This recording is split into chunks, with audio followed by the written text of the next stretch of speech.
But when it comes to Pumapunku, what you have is also the archaeological remains, which tells you something out of the ordinary was happening here. And when you lay upon the layer of mythology which says that the gods were here, I think it is an absolutely convincing case right now to conclude that Pumapunku stands out as one of the preeminent sites where ET will have been in residence on this planet.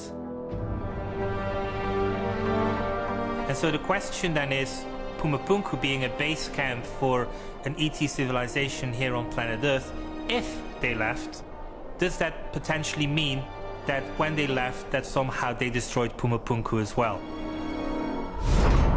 If they made this to be a factory or something, at the end of its use, they may have simply blown it up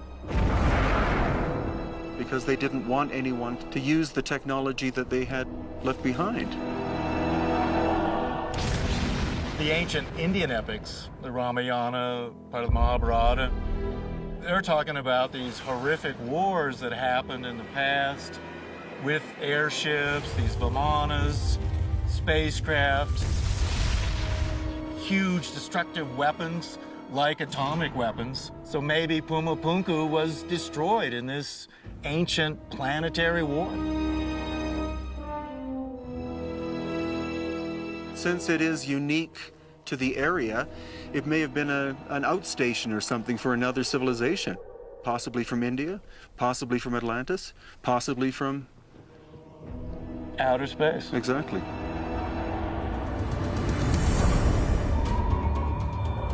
Precision stonework, unparalleled engineering, and incomprehensible destruction.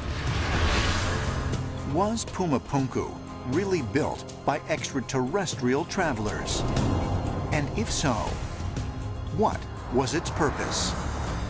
Was it an outpost, a battleground, or could it have been a final destination?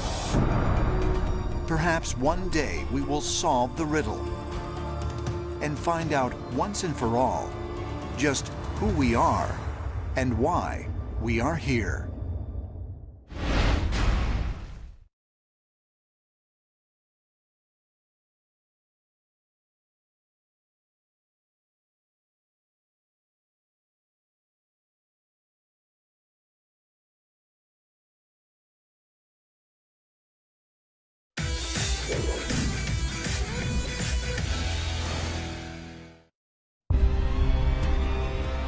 Ancient monuments, precisely aligned to celestial events.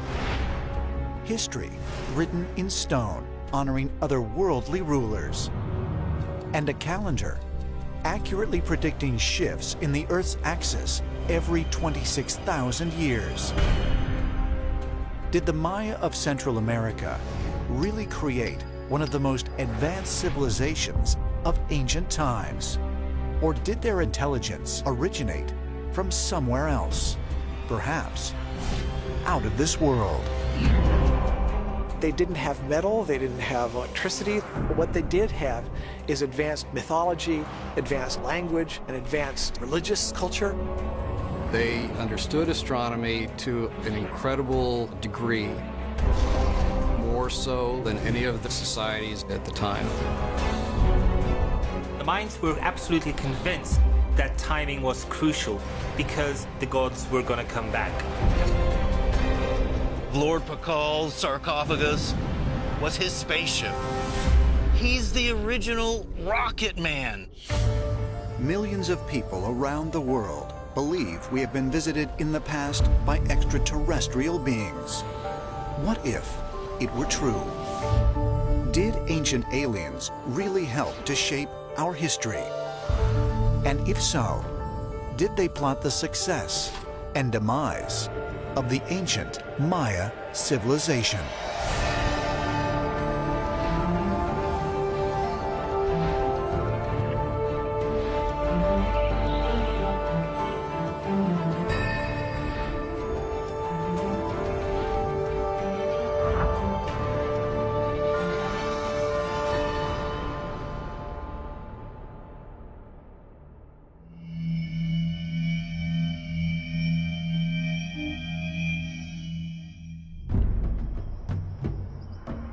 southern Mexico.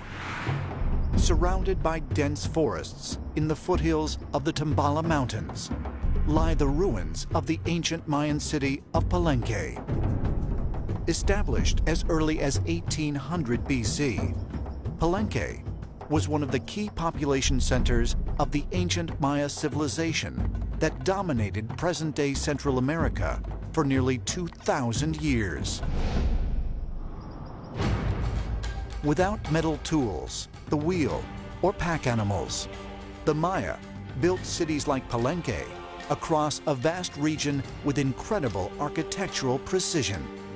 There are a number of texts around the Maya world that mention 4 cities in association with 4 directions. Palenque is recognized in these texts as the western capital of the Maya world.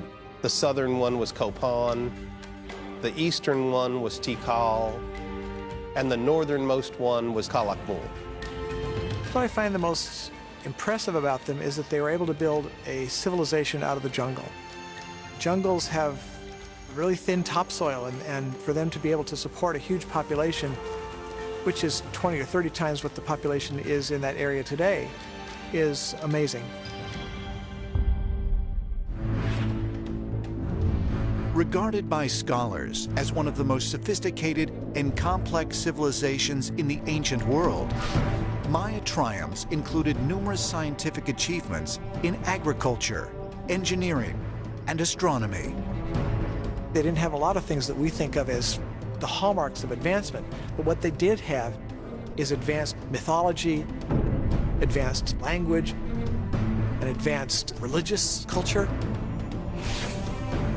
The site of Palenque is still a vast, unexcavated site.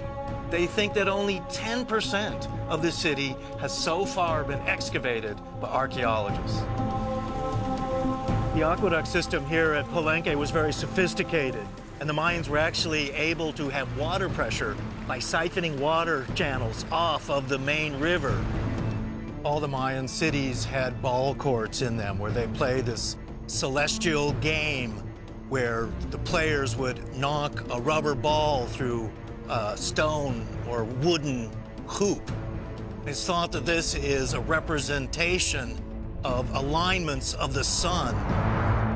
When you start looking at all the various cultures, whether it is the ancient Babylonians, the ancient Egyptians, or the Mayans, we now know that the people who were by far the most advanced was the Mayans.